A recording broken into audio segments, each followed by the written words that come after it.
and close-ups of the Lunar lander, where we get to see its build quality and the technology used. What? I thought I covered you already.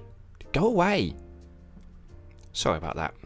Anyway, Eric Dubé is one of the more prominent flat earthers on YouTube. With almost 200,000 subscribers, he seems to attract that niche audience of mindless conspiratorial drones better than most.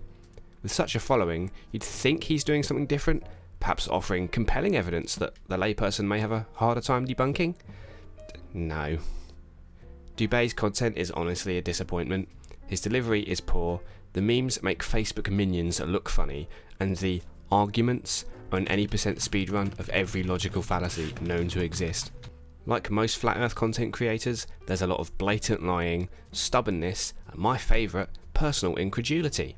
Just because you don't understand something doesn't make it fake, Eric. Before we move on to Eric's space conspiracies, I'd just like to briefly highlight his other content because I think it goes away in explaining his reach on this platform.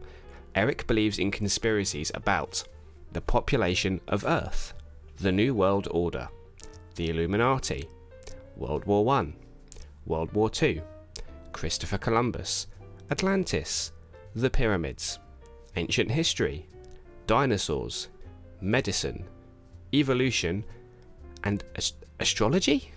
Pick a lane, jeez. Part of me thinks he's just on YouTube to profit from as many delusional people as he can, which wouldn't surprise me. Regardless, it's a pretty sad state of affairs. While his conspiratorial content covers, well, basically everything, I am a space channel, and so I'd like to cover his poor attempts at debunking moon-related space travel. Let's see if Eric can convince me that missions to the moon aren't real, shall we? Liftoff on Space Shuttle Atlantis. Final visit to enhance the vision of Hubble into the deepest grandeur of our universe. Okay, Houston, the Falcon is on the plane at Hadley. Roger, Roger, Falcon.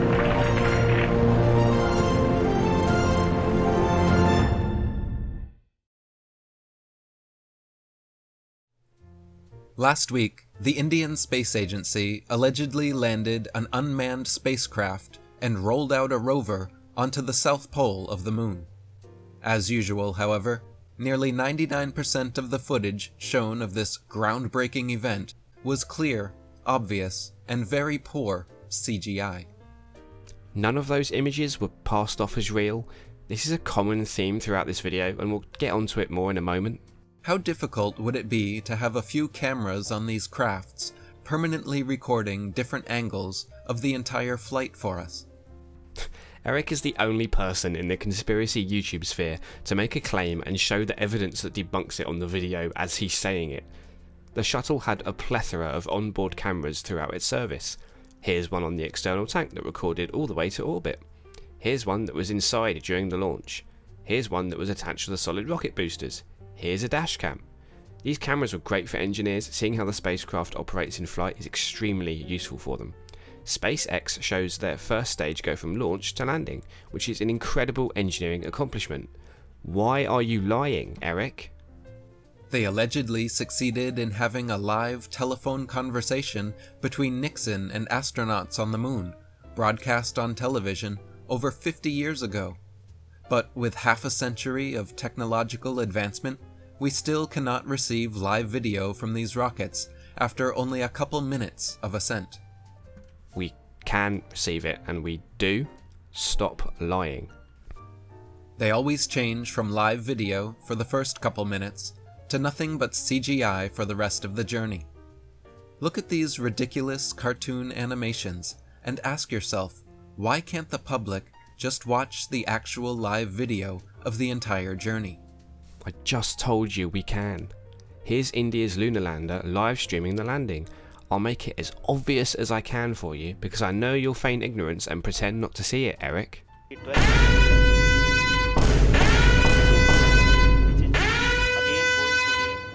Instead, what we always get is what India's space agency has just given us. A bunch of grown men and women fervently yelling and applauding over pre-made cartoons broadcast as live video. That's not a pre-made cartoon, Eric. For those who don't know, many space agencies use telemetry, information about the flight, such as altitude, speed, etc., to create a simulation of what it might look like. This helps lay people understand what is going on. This has the unfortunate side effect of making Eric Dubé sad. The still shots we are given from the Chandrayaan-3 are of two varieties. First, we have the overly produced, clearly photoshopped, full-color propaganda pieces, like these, which are shown repeatedly alongside claims of India's successful moon landing, without making it explicitly clear that these images were all created by artists long before the mission even started. This again. Nobody claims these are real, Eric. Unlike you, most people have the social and critical thinking skills of an adult, and they know they are artistic expressions of national pride.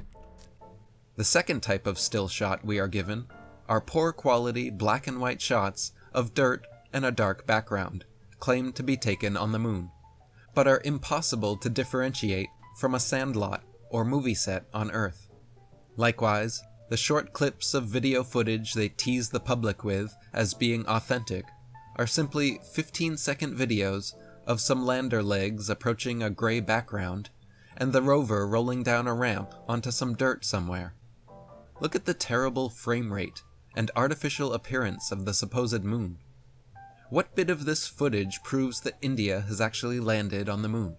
Nice argument, Senator. Why don't you back it up with a source? My source is that I made it the fuck up. Appealing to the stone, are we? This is a logical fallacy that Eric is quite fond of. He loves to just say, looks fake, innit, without providing any actual evidence that it's fake. Also, what is Eric talking about when he asks, how is this proof? You essentially just asked, how does this footage of India's moon landing prove they landed on the moon? Stellar stuff, really. The rest of the video is just Dubé milking these same points for another minute, so let's move on. This next video is a doozy. Take a second to honestly observe the following picture and tell me what this looks like to you. If you said a bunch of cardboard, construction paper, curtain rods, gold tape, and foil, you would be correct.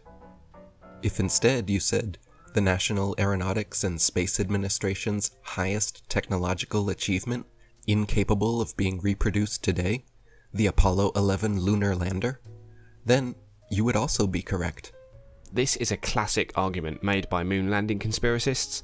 Eric seems to not have object permanence, which is concerning because I didn't think newborn babies were allowed on YouTube. What we're looking at is simply thermal protection placed over the top of the main structure.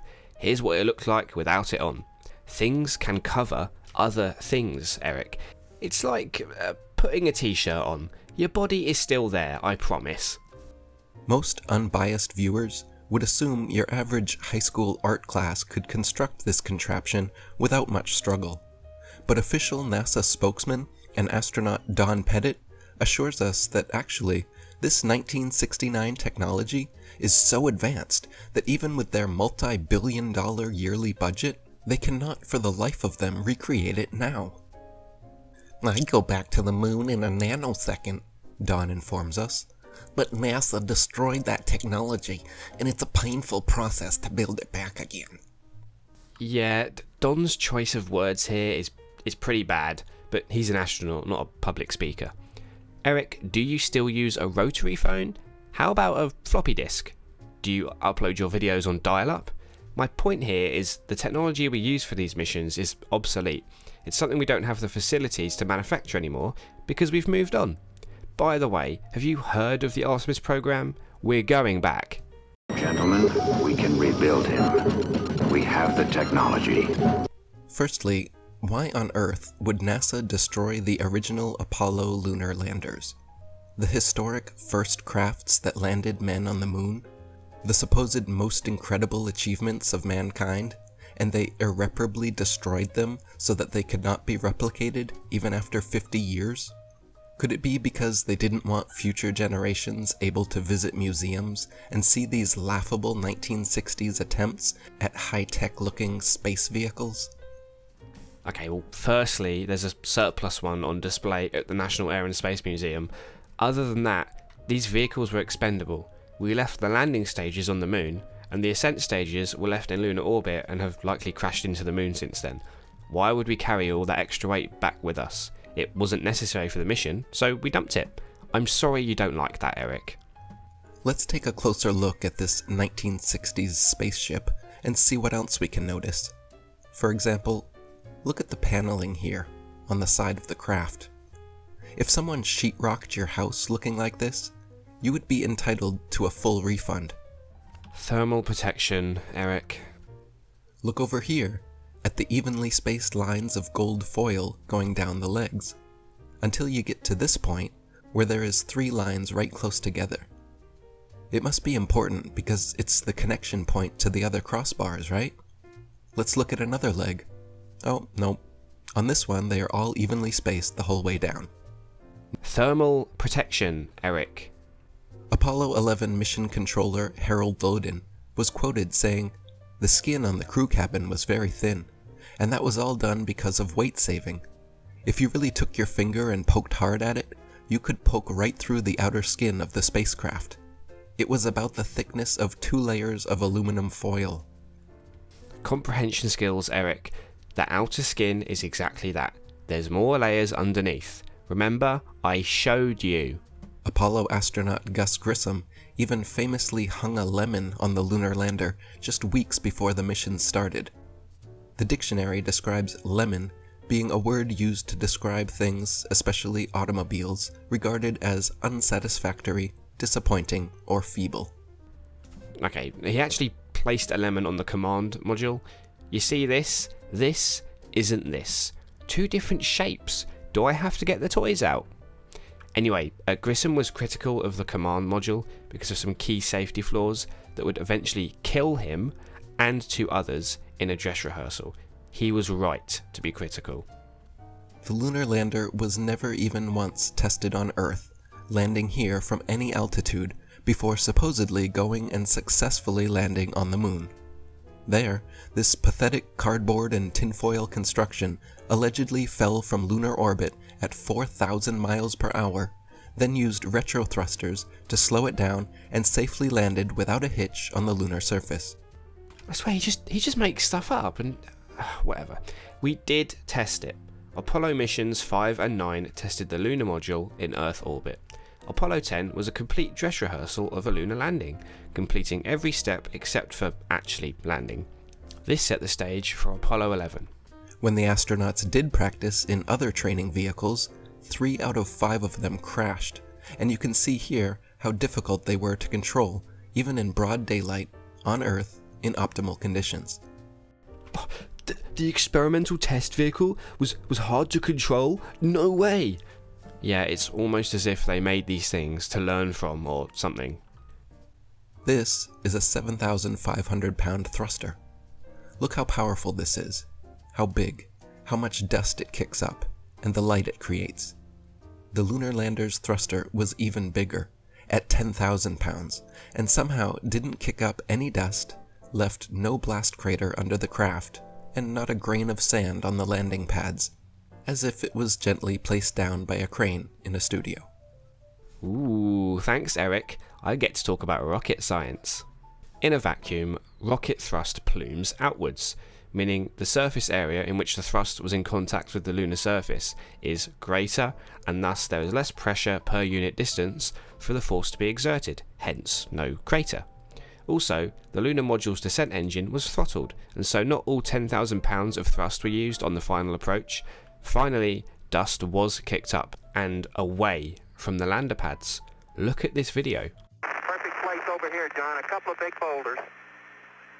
Not too bad. Okay, 80 feet, down at 3, looking super. There's dust. Okay, down at 3, 50 feet, down at 4. Give me 1 click up. You're backing up slightly. Here we see the lunar lander redocking with the command module. This is clearly fake and made with props, models, and footage similar to the Hollywood creations of the day, such as Stanley Kubrick's 2001 Space Odyssey, created in 1968, the year before the first supposed moon landing. Look at the jerky, unrealistic motions and lack of thrusters being used. The craft is just being turned like a Rubik's Cube somehow. Yeah, if you speed anything up, it looks silly, Eric. Here's the video in real time and in a quality that doesn't look like complete shit. You can also see the thrusters fire when you watch a video that has more than 5 pixels. Okay, am I clear for power on?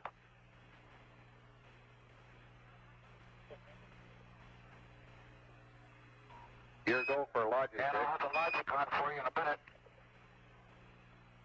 Pretty neat, eh? Anyway, that's enough of that. I think we can conclude Eric has just as much evidence of a hoax as all the other flat earthers, being 0. I was hoping for something more, but oh well. I hope you enjoyed this one, and remember that subscribe button down there, it's very enticing. Cheers!